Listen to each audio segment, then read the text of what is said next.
Ben ritrovati a tutti per Time to Be, il summit italiano delle B Corp. È una giornata splendida per noi, anche se qua a Padova piove, ma davvero ho visto il sole questa mattina nei tanti interventi in scaletta con ospiti straordinari del calibro di Mariana Mazzucato, Katie Hill, della professoressa Mio dell'Università Ca' Foscari, di Evelyn Doyle, ma ancora delle nostre giovani ospiti, Sara e Margot, che ci hanno illuminato ancora sul protagonismo giovanile, quindi è stata una mattina davvero ricchissima di spunti, entusiasmante, concludersi poi con il virtual cooking del nostro chef stellato Nico Romito. Poi dopo pranzo ovviamente le sessioni e ora siamo ritornati in plenaria, quindi siamo di nuovo insieme per questo pomeriggio, ancora per un'oretta circa, con altri ospiti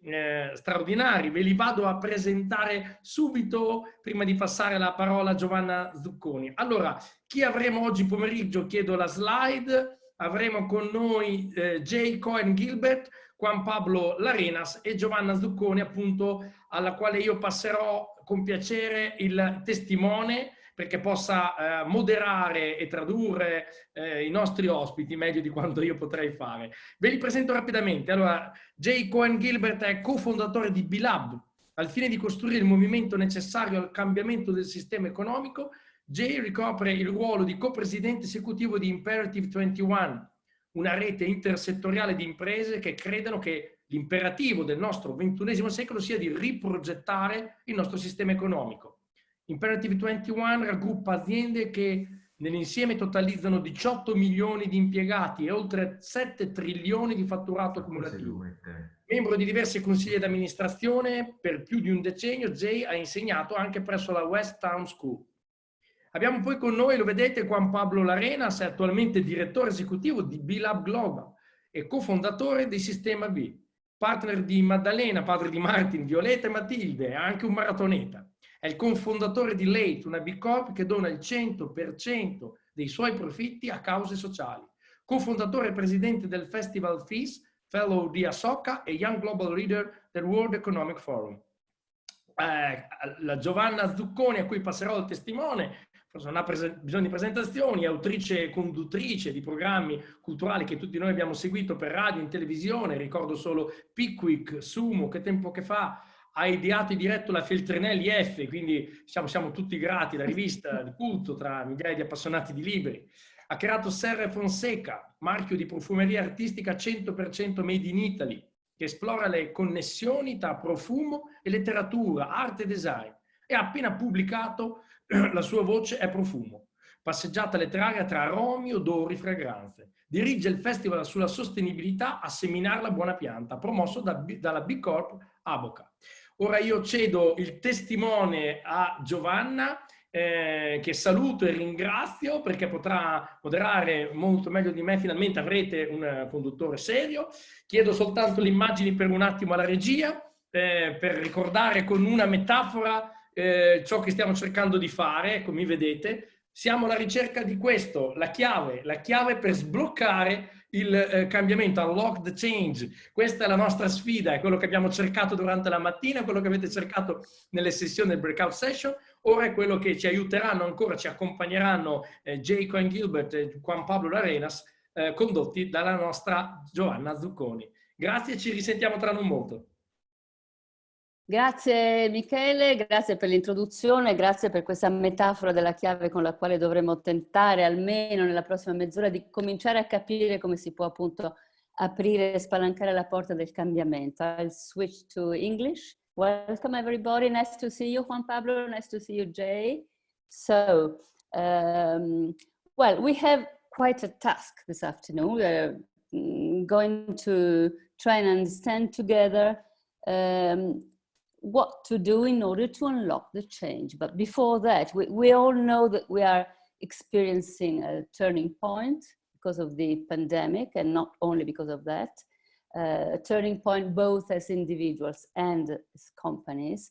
But if you agree, before trying to understand where we are heading, I'd like to know from you where you are and how you are. where you are located and how you're feeling. I mean, how have these past months and days been for you, Jay? Thank you, Giovanna. Thank you, Michele, and everybody, Paolo and Eric from Nativa, for this incredible event. I've heard so many good things already about the speakers from this morning and the breakouts, and I'm disappointed I missed the cooking session. I am reaching you from Philadelphia on the East Coast of the United States, in between New York and Washington, D.C., where I've lived for the last just about almost 30 years. And both as an entrepreneur before this and now with B Lab and Imperative 21. And I have to say, I'm reaching you today a little bit unsettled. The last, not just the last few months with COVID and the racial uprisings, but before that with the protests in Hong Kong and the protests in Chile, and before that, the yellow vests in Paris, each building on the other, I'm quite unsettled, both with the tension of incredible power of the people that's rising up everywhere, but also with the incredible forces of inertia that often prevent real transformational change from happening. And I also recognize my tremendous privilege. I'm in a very lovely home, and there's trees and beautiful, I'm not wanting for anything. My family is not wanting for anything. And I know that there are very many people all around the world that are in much different circumstances right now. And so it's very hard to hold both the power of this moment to act and my own privilege to have the freedom to do so and to have more choices, but also to know that that others don't have the same choices that I do. And so that's a lot of tension inside of me. And so where I sit right now is in Philadelphia, but I sit with lots of people everywhere that are trying to hold the same tension together. And so that's the spirit that's in me right now, Giovanna. Thank you for asking. That's the spirit, yeah. Thanks to you. But I mean, this tension, well, I understand you're saying that the COVID-19 is not the only thing we are supposed to talk about. There were movements all over the world concerning many other problems, many other tensions again. But springs, when they sort of start, they are in tension. So tension can be a positive thing. Let's try and turn it into the positive direction. We will try and understand together how. We know why, we'll try and understand how. But first, I'd like to ask Juan Pablo good morning, Juan Pablo. Where are you and how are you? What kind of lockdown, both physical and mental, are you experiencing? Hi, Joanna, and hi, everyone. Hi.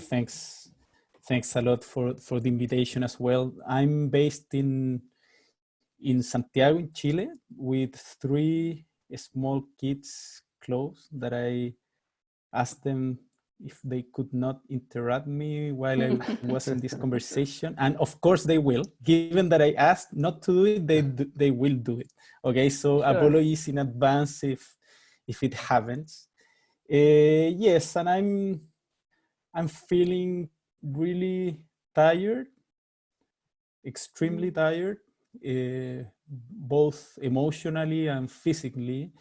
And emotionally because it has been, of course, really tough to see, at least in the case of Chile, how we were coming from a crisis before the pandemic, and now the pandemic hit, and I'm seeing things that I have never seen in my life in Chile, like people starving. And also I've seen how this is happening in many countries of the region with the other elements that Jay shared as well. I must recognize that when this all started, I felt very hopeful that this was an opportunity to change paradigms to change mindsets, to make a real evolution on the society we want to build. And at some moments, I feel skeptical if the change is coming and what does it mean. At some moments, I also feel that I might be part of the problem as well. I don't know if because of arrogancy or not, I have felt that I've been fighting to be part of the solution with promoting the B Corp movement, and I'm questioning myself if I'm part of the problem as well. So I have a lot of mixed feelings. I'm in general a very optimistic person, that I see most of times the glass full instead of empty, but I must recognize that it has been really tough. And I also wanted to say that, of course, I also feel like a very privileged person, safe, with a healthy family, with a safe network. And I'm super worried about how inequality worldwide will grow exponentially, because inequality has been my cause in my last 20 to 25 years. Mm-hmm. Let me just sum up. I mean, both of you are expressing your condition. I mean, you're saying you're tired, you're tense. So there is a psychological situation which is unusual. Or maybe when you are locked down, you feel a bit compressed. So all your feelings and emotions and thoughts are somehow amplified. And both of you said you feel your privilege, and you believe more than in other period that you are part of the problem. So let's start from that again. So the problem is not only the COVID-19, obviously, but how do you see the possible solution of this problem, or problems, plural? Maybe, I mean, in this sort of compressed, locked up situation, your view towards the future has changed a bit compared to 3, 4, 5, 6 months ago. Any of you? Yeah, Juan Pablo, what are you thinking? Because you're nodding, so you must be thinking something. Yes, yeah, this is, of course, this is not an easy question. I think we are, most of us, and I would say that probably most of this audience, it's in alignment on what are the problems we want to solve, right? And each of us have different causes. Some people fight against inequality and its different expressions. Others about climate change, which they're of course interrelated. Sure. There's no social justice without environmental justice. And there's so many things to fight against, right? And so I think we are aligned on the problems. And when I think about solutions, I think about what should we be doing, and secondly, how we should be doing it. Sure. And I just wanted to share an example that it's giving me hope as well. And it's a more internal and very micro example, but a few weeks ago, internally in our B-Lab Global Network, which is composed by B-Lab and Sistema organizations all over the world, we are around 400 people and a bit more, that at this moment I have the privilege to coordinate, to convene, to facilitate.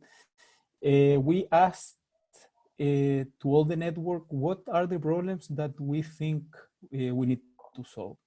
And we were in a lot of agreement that there are 3 types of problems related to structural changes, policy, capital markets, to behavioral changes related to change of paradigm in business, and also cultural changes, how consumers behave, how we create more awareness and advocacy, etc. But something that was really good to see is that the follow-up question was how we should do this. And the great majority of people said that we should not do it alone, that we have to partner with others. And even beyond, we have to follow the lead of others. And I'm sure that if we asked this question 2 years ago, probably most of people would have said we have to lead on this. So I have the feeling that we have built more awareness as a society that we have to exercise better radical collaboration, and we have to trust in others. We don't have to reinvent the wheel. We have to reduce our arrogancy and partner with others. And I have seen incredible amount of expressions and ideas of people collaborating with each other and being really open to follow the lead of others. And this is the incredible example of that is what's Jay doing with Imperative 21, and also the many different collective actions that we have seen between B Corp communities and the amplified business sector to fight against the climate crisis, to fight for gender equity with the change movement worldwide as well, to fight against inequality and businesses getting together to reduce their salary ratios in Chile and Latin America. So we have seen many expressions of collective actions in which the message is, let's take to practice that what we can do together is exponentially bigger to what we can do alone. So you should be somehow optimistic, Juan Pablo, because that's something in a way new, at least compared to the past decades. Since the problems are all interconnected, as Jay writes in our chat, the solution should be interconnected, and people need to belong to one or several communities. Is that something new? Because I have the feeling myself that this new generation, you know, iPhone, iPad, iMac, everything, and we are sort of fed up with it, and we need a we phone, we Mac, we pad, and we need some kind of we movement concerning all these many different things we have to fight against, as you said. Not only one, they're all intertwined, all interconnected. You cannot find gender inequalities without fighting against the climate change, and so on and so forth, as you said. So what do you say, Jay? Shall we switch altogether to the we generation, to the we movement? Because I'm really tired of being alone, you know, fighting against windmills. Yeah, I think, Giovanna, you're exactly right. I think one of the great tragedies has been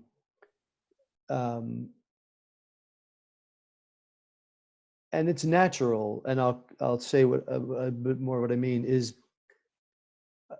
the last several hundred years have been the incredible expression of the individual, and and many things coming out of a society where everything was controlled and hierarchical and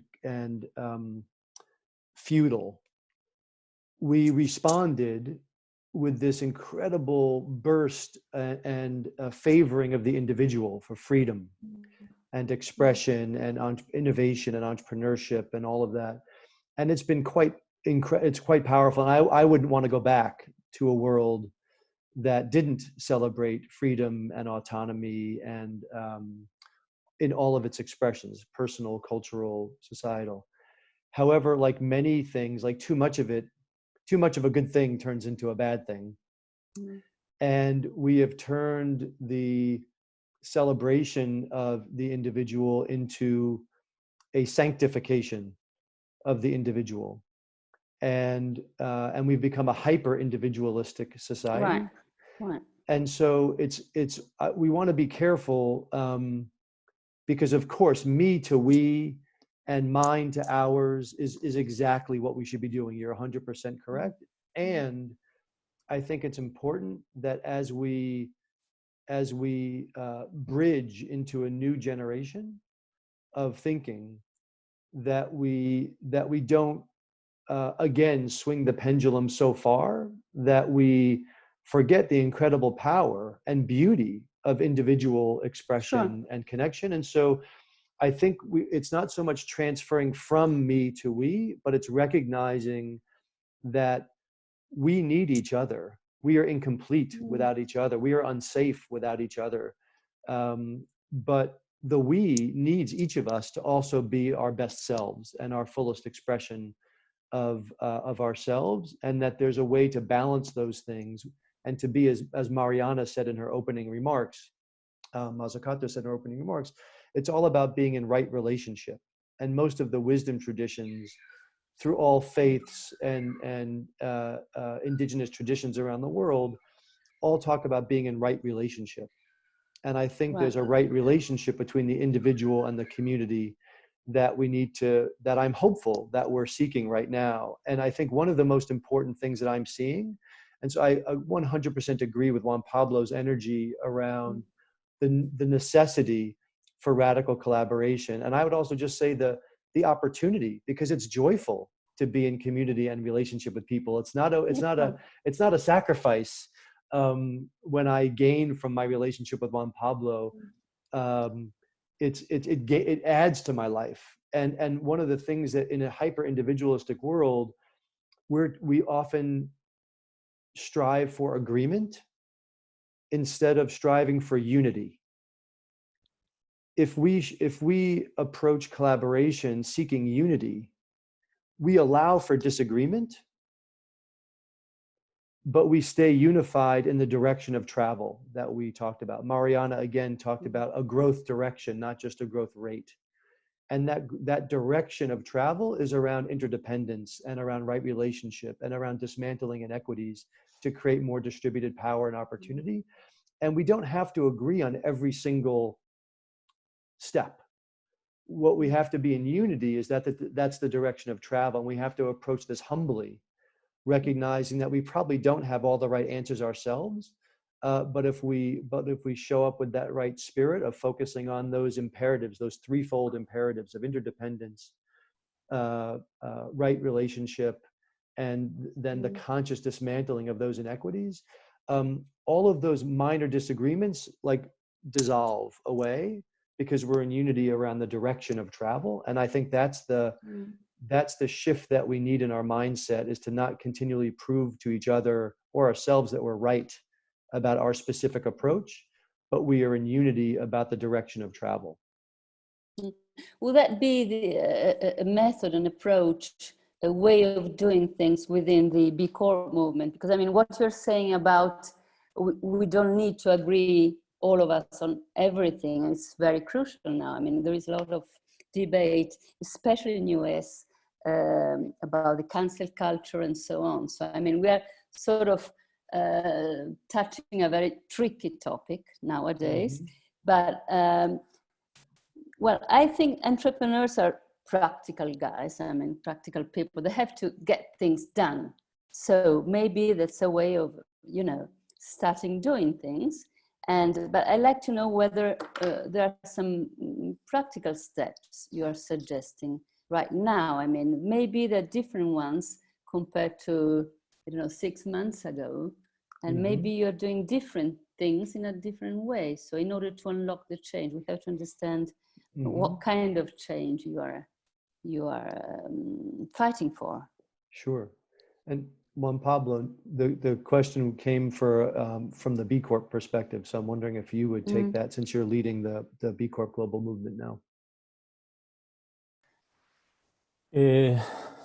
Yeah, I'm not leading the B Corp Fair global enough. movement. Of course. This is also a change of paradigm that we need to do, is how we really distribute leadership and we Claro.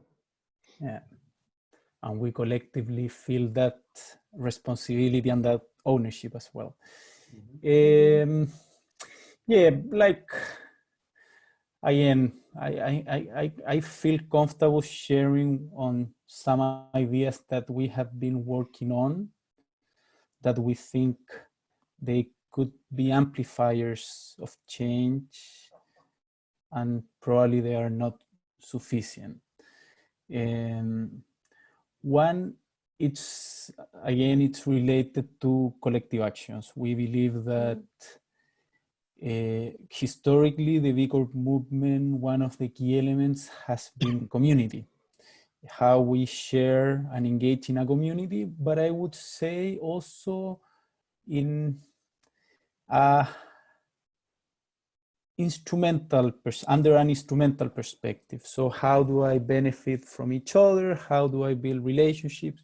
And I'm not being pejorative about this, but I see that the element of how do I benefit from a relationship in a community, I've seen this a lot, and it's not bad de facto, but I think it's not sufficient to make change. And something that we will be prioritizing quite a lot for the next months and years, it's about collective actions. We have an incredible experience on carbon neutrality. Last year at COP25, more than 600 businesses, B Corps, committed to become carbon neutral by 2030 with very high standards. And the incredible thing about that is that because of that leadership, many other businesses followed, and also many other organizations followed. And the B Corp movement itself followed other leaders that took the lead before us. And now we have almost 1,000 B Corps committing to become carbon neutral. We have launched an incredible management tool to measure your performance related to the Sustainable Development Goals.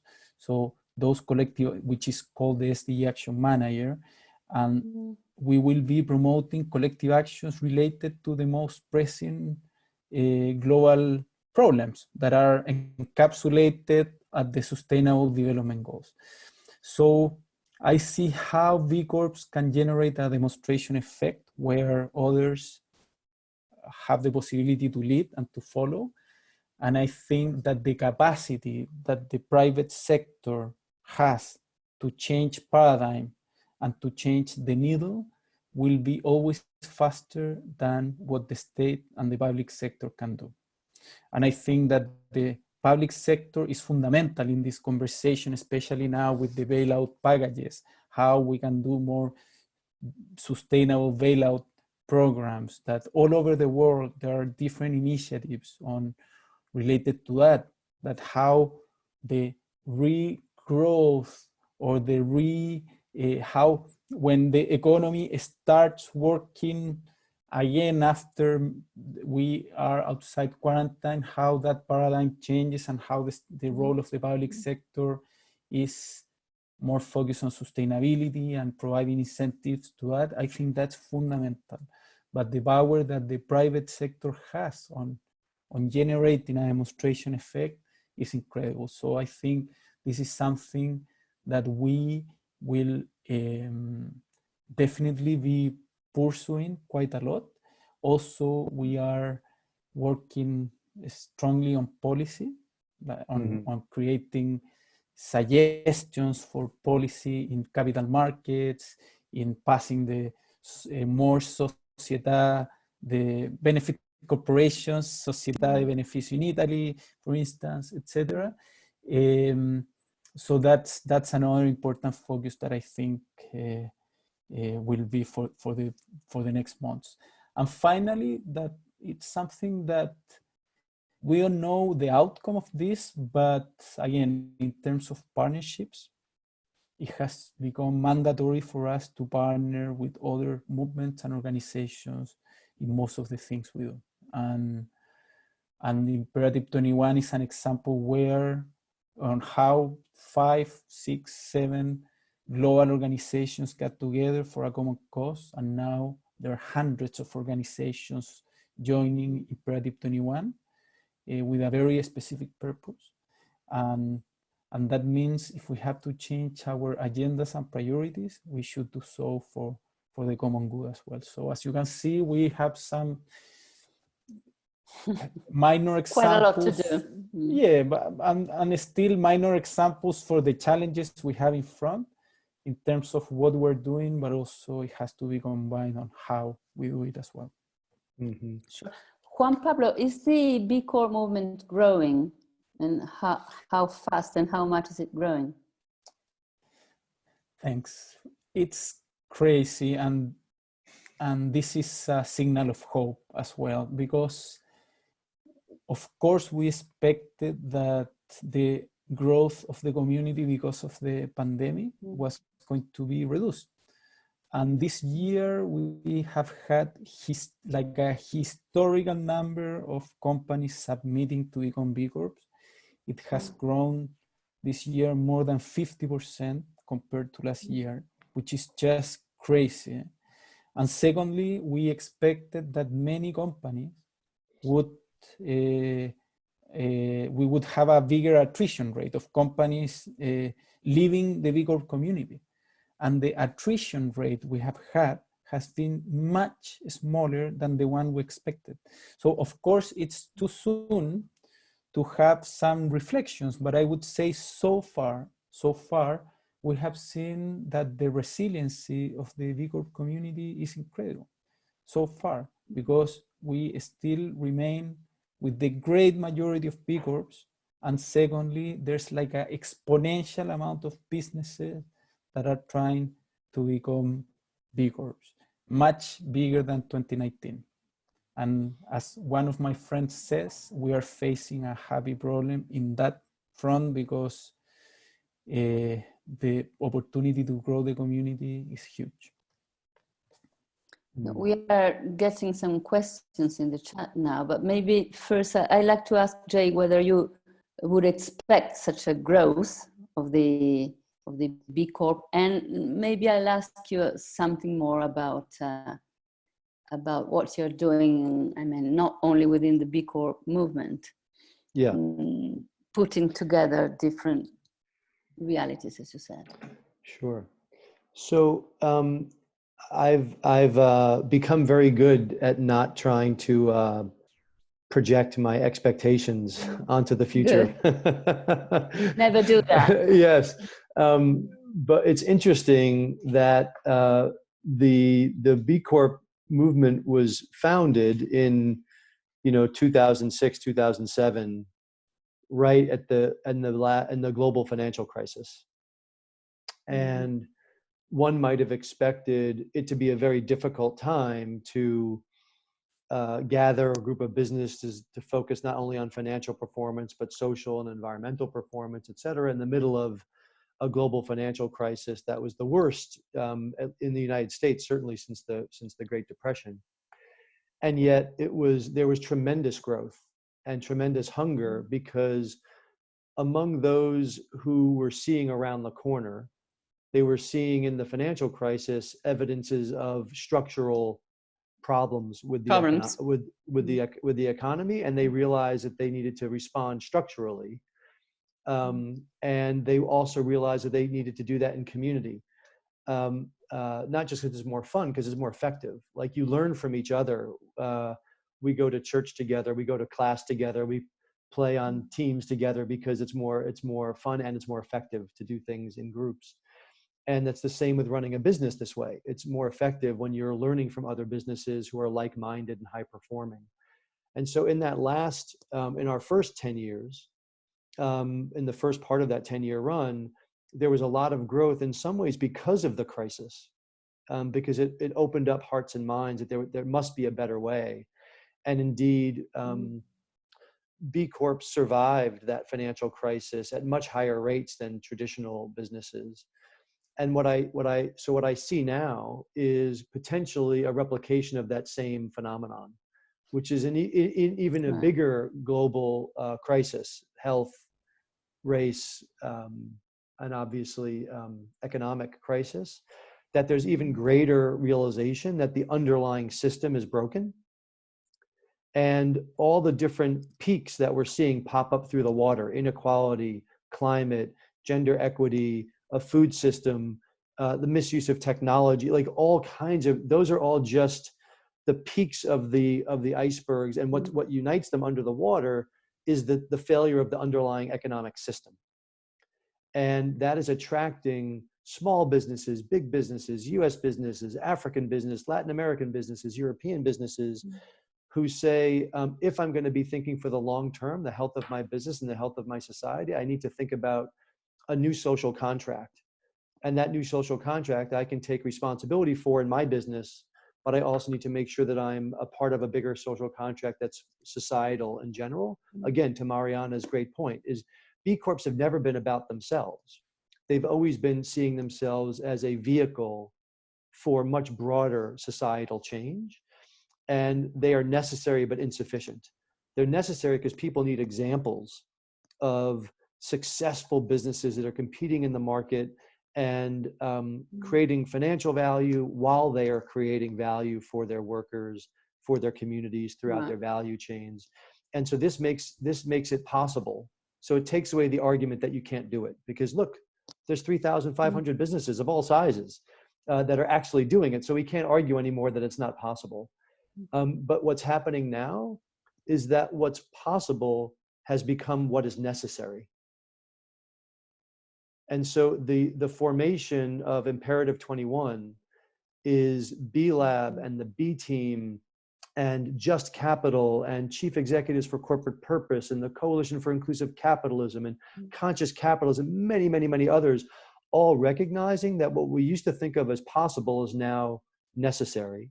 It's now imperative that we reshape our economic system, that we reimagine it and redesign it. So its very purpose is to work for the benefit of all stakeholders and to steward the natural and social systems on which all healthy markets and all life depend. And the idea that those organizations are coming together around that much larger objective, as Mariana says, that societal objective of fashioning a new social contract, is really exciting and I think really important, because that wouldn't be credible. That effort wouldn't be credible if it weren't a business-led effort. There are many, many people on whose shoulders we stand and whose work has inspired us in academia, in public policy, who've been pointing in this direction. But and we have learned from them and benefited from them as a B Corp community. But what's different now is we have business leaders around the world, small and large businesses, saying this is the path and we are behind it, and we are going to help manifest that in relationship with civil society, in relationship with government. But business is now no longer just fighting that new paradigm. They are embracing it and trying to help it manifest. And that's a very, very big shift that's happening. And it's happening right now under our feet, like an earthquake. From the Business Roundtable statement and the Davos Manifesto in January, and what we're about to experience with their anniversary statement, with things like Imperative 21, we see a very, very important shift happening, where the debate over whether we're moving towards stakeholder capitalism is over. No one's having that debate anymore. It's done. It's finished. It's done. But what now is important, and this is where the B Corp community I think is so important, is the question now for everybody is not what to do, but how to do it. And what the B Corp community offers are tangible examples, and the B Impact Assessment or the SDG Action Manager are tools to help people translate the idea into practice, and to then join a community of companies who are already moving down that path, who you can learn from and accelerate up that learning curve quite quickly. And so that's what's so important to me, is that in things like Imperative 21 are very powerful, but they're only as powerful as the examples that they can point to. And the B Corps are among the most powerful examples of businesses that are leading the transformation and making those choices and how they affect the behavior and the practices with their workers and with their supply chains and with their environmental footprint and in their communities. And that makes that movement for systems change credible, because it's connected with real examples. But those real examples alone aren't sufficient. They need to be connected to a broader movement that's seeking systems change beyond the individual organization, because we need to be working, as Juan Pablo said, with policymakers, because that sets the context in which those business decisions are made. Because right now, those business leaders are working against the cultural norms, as we talked about before, of me and mine and more, and translating those cultural norms into ours and enough and together. And they're also working against the systems and the capital markets that are prioritizing short-term shareholder value over long-term societal value. And so both of these things are necessary together, which is one of the reasons why I'm so excited, and especially about what's so exciting about what's happening in Italy. Italy is leading in so many ways. Are you? Yeah, oh, extremely excited. There's the examples of individual companies like Davines and Chiesi and many, many others. And the work that they're doing with government, not just with Società benefit, but also with the incentives that are moving to help people make those transitions that are happening just in the last couple of weeks. Why do you think is that, Jay? Sorry, I'm just curious to know, why do you think that happens in Italy in particular? What idea have you got of our country? I would like to please give my perspective as well after. Yes, Jay. please. No. Yeah, sure. Juan Pablo, would you like to go, please? Yeah, I agree with Jay that in the case of Italy, it has been incredible. But on the other hand, we have to recognize that Italy has a lot of history on social enterprises, and you even have legislation from many years ago about this, like an economia solidaria. I don't know how do you say this in Italian. So, but you have, like, you are one of the countries in the world with more background and experience in solidarity economy, COPs, and etc. Sure. And you're the leaders on that. And there are very few other countries in the world that have this experience. So I think that the B Corp movement in Italy has been another example of the history that, so this is my part of what I think, that we have a lot to learn from Italy, and you have moved forward from much previous year than us on the idea of community, because you have created. It's what we call economia civile and exactly. so forth. Yes. Yeah. There are many. So I didn't know the word, but so the idea of the we versus the I, and what does it mean, community, etc. It's just crazy. Secondly, in Europe in general, and again Italy, I'm not European, I'm not Italian, but something that we have learned in Latin America is the example of many countries of Europe, including Italy, on what does it mean to create a safety net and social capital. And they're like key drivers for development, for sustainable development. And one of them is social capital, and that makes societies more resilient. Another important element is less inequality. And in Europe in general, the inequality is much lower than the US, than Latin America, than Africa, social capital as well. And I always learn this like example that in Italy, if your father or your mother is a carpenter, you might follow your parents' work, but your salary will not be as different as a business leader, probably, because inequality is lower than, at least in much lower than Latin America. And on the other hand, you have social capital. So I think there are some societal constructions that we have to learn a lot, especially from Italy. So the B Corp movement is not something new that just came to change the paradigm in Italy. No, that's right. That has come to strengthen the paradigm. And something before giving the word to Jay, something that I wanted to say previously is that for me, it's a signal of hope to see the Davos Manifesto, for instance, and the Business Roundtable. But I must recognize, probably I should not be saying this in public, that I'm skeptical as well. And I'm skeptical because I also read a lot of contradictory information. And 2 months ago, Fortune 500 did an interview to the Fortune 500 company CEOs. And most of them recognized that stakeholder capitalism was fundamental, moving from shareholder to stakeholder. But also the great majority of them, 70% of them, said that they have been doing business incredibly well, you know. So why change? So why change? So they are doing it already.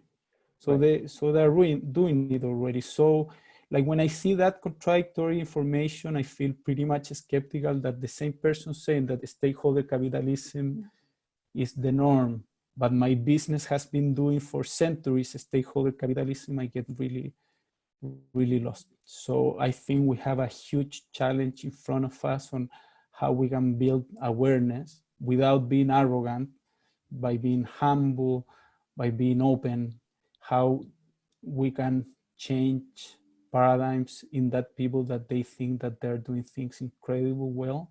And I personally feel that in some cases, they're part of the problem. And the examples of large businesses, multinationals doing this work and committing, like Danone, for instance, that you all know the Danone story, is just incredible. How they have been raising the bar permanently, and with Emmanuel Faber's leadership and many other people's leadership from Danone, that they walk the talk. That's just incredible. And I think walking the talk is going to be a fundamental element for the next decade. Well, thank you, Juan Pablo. We'll soon have to end up this conversation. Let me just thank you before asking Jay to sum up and say a few last final things. Let me just say that I'm very happy about this Italy thing. You know, we, the Italians, we are very good at complaining about ourselves. But maybe both of you, you are right. I mean, there is something in our history which is probably, I mean, a lesson in this direction we are talking about. So it's good to know we are not only, you know, bad people, rude ones and lazy ones, and we often think the worst things about ourselves. But then when you see the panel today, this whole day, I mean,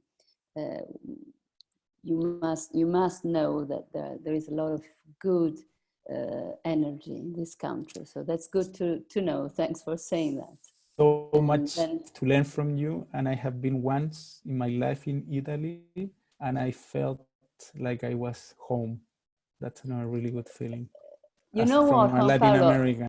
Since we are going to unlock the change, as soon as the lockdown ends, please do come and visit us. And we have great fun. But we all have to learn from each other. So it's the other way around too. And well, thanks. I'm myself and all of us were waiting for you. And for Jay, obviously. You want to say something just at the end of this conversation, Jay? Just how grateful I am for this conversation, for this community. And I'm struck by a few years ago, I had cancer, and I'm now cancer free, and that's wonderful. And there was something that I was aware of during that time, where there was something very contradictory happening inside of me, where I never felt both at the same time more alone and more connected. With all now. And yes, exactly. And I was thinking that during this time of the lockdown, I've also at times never felt more alone, because we're forced to be separated. One of my best friends, his father died, and I couldn't even give him a hug, you know, or go to visit. It's like my father, you know, and so I felt very alone. And at the same time, this is obviously creating opportunities for unprecedented connection and recognizing of our interconnection. And so I'm struck with with this dual realization of our aloneness and our connection, our individuality and our community. And if I were leaving this group with anything, this community with anything, is how privileged I feel to be a part of it. And you began by saying, how did this all start? And I was thinking, that assumes that it started in the past. And I don't think that's true. I think it's starting anew every day. Sure. It's starting right now. And we are now at the very beginning of resetting capitalism. And on this first day of this new decade of the decade of delivery to achieve the global goals, we will not achieve them without economic systems change. We will not achieve economic systems change without the leadership of companies like the B Corps that are demonstrating the way. And we will not achieve them without being connected to each other and learning together and moving forward in unity. And so I am really excited to be starting now with unlocking the change and recognizing that the future is present, just like those young people that were speaking to us earlier in the day. They are not the future, they are now, and it is all starting right now. Thanks a lot. Thanks to both of you, Juan, Pablo, Jay, and Michele, it's your turn now. Thanks a lot. Thank you, Grazie. Giovanna. Thanks to you. Grazie mille. Giovanna. Che dire, dopo due testimonianze, io direi, più che relazioni, ci avete aperto il cuore, ci avete raccontato la vostra vita, anche le paure, le difficoltà, le sofferenze, la contraddizione interna che io devo dire personalmente ho vissuto, la sensazione di essere un grande privilegiato fin da quando la prima volta andai verso i 18 anni in Africa, sono ritornato 23 volte e ho visto la sofferenza, la fame, la sete. Abbiamo fatto tanti progetti con varie ONG con cui collaboro, vedere come le cose possono cambiare. Ho visto comunità prendere il proprio destino in mano e affrontare le sfide più difficili e vincere. L'esperienza di volontariato in Africa ha cambiato il mio modo di pensare, il mio modo di relazionarmi. Ho scartato cose a cui davo importanza che ora non contano più nulla e al contrario alcune cose che a volte trascuriamo per la fretta sono diventate per me centrali, a incominciare dall'aspetto delle relazioni in cui ritengo di aver imparato davvero tanto dai nostri fratelli africani.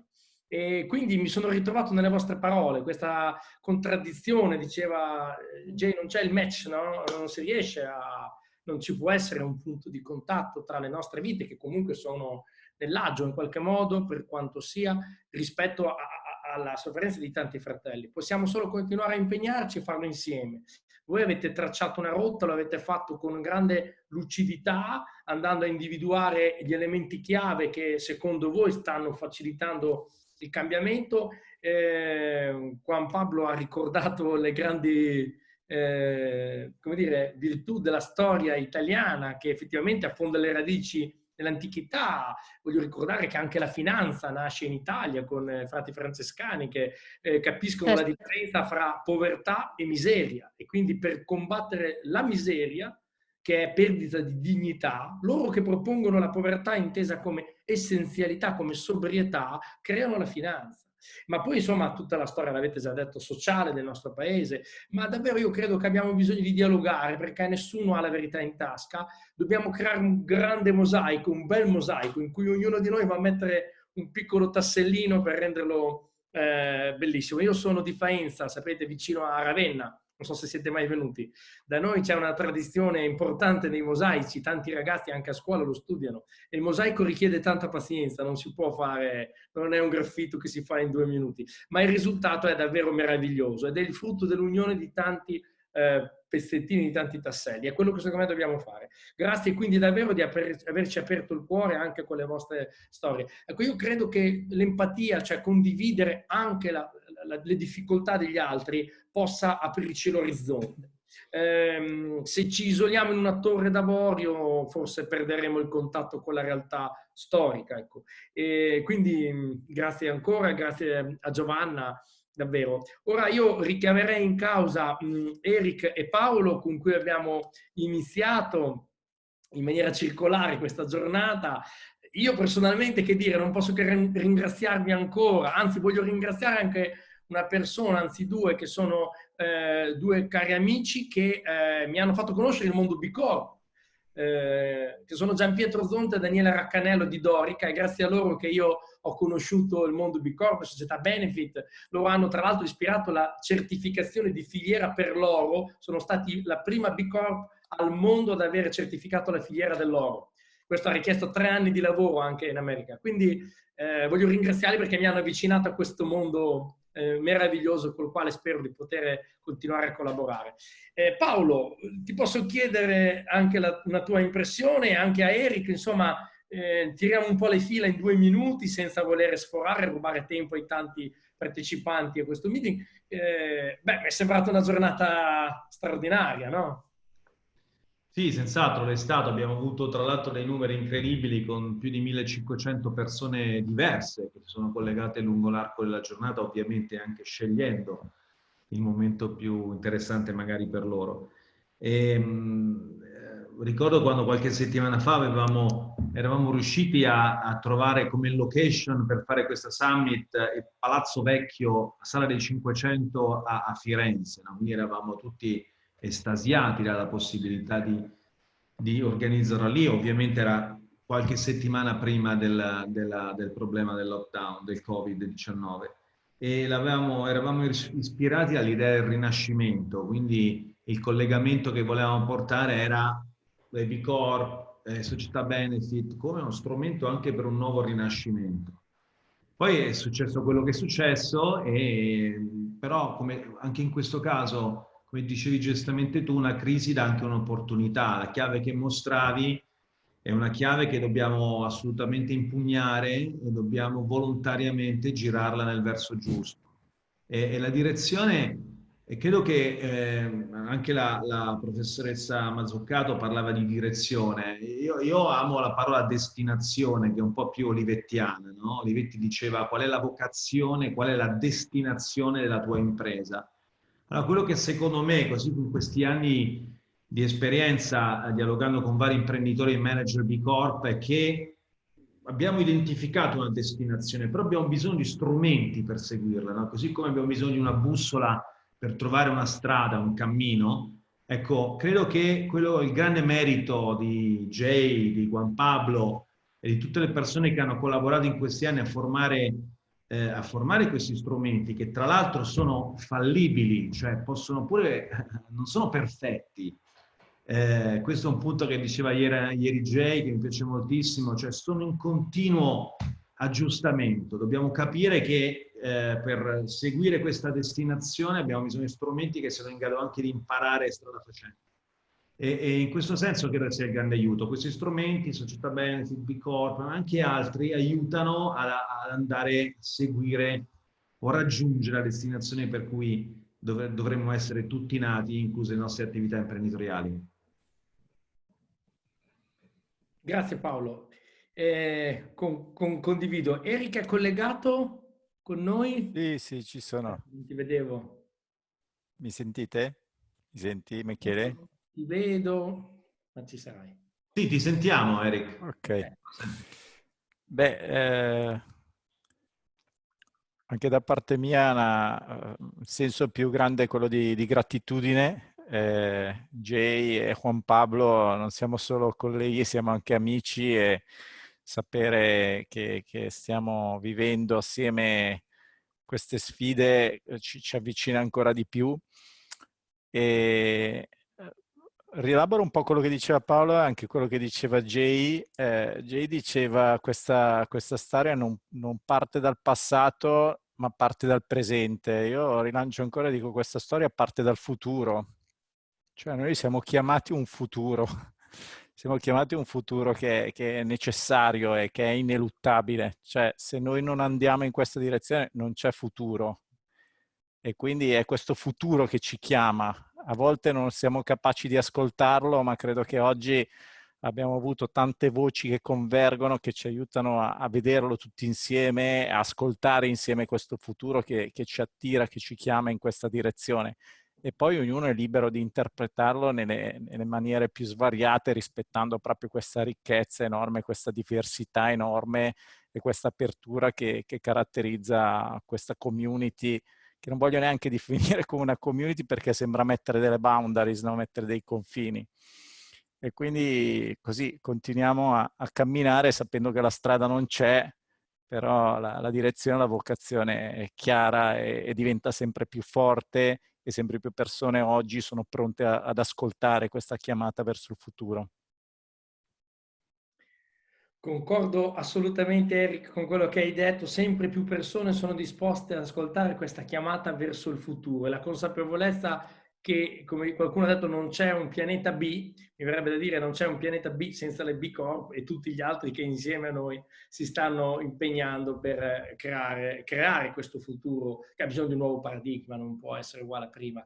Io vi porto in conclusione il saluto del festival di cui sono cofondatore Cofuturo che si sta svolgendo in questi giorni. Invito anche, avremo già altri B Corp presenti, ma se vorrete portarci un saluto, questo sabato avremo una sessione proprio sull'etica d'impresa, la responsabilità e la sostenibilità, quindi oggi ho il compito di portarvi intanto il saluto degli altri co-founder e che dire, concludo questa giornata ricchissima veramente unendomi al ringraziamento a tutti quelli che hanno che l'hanno reso possibile.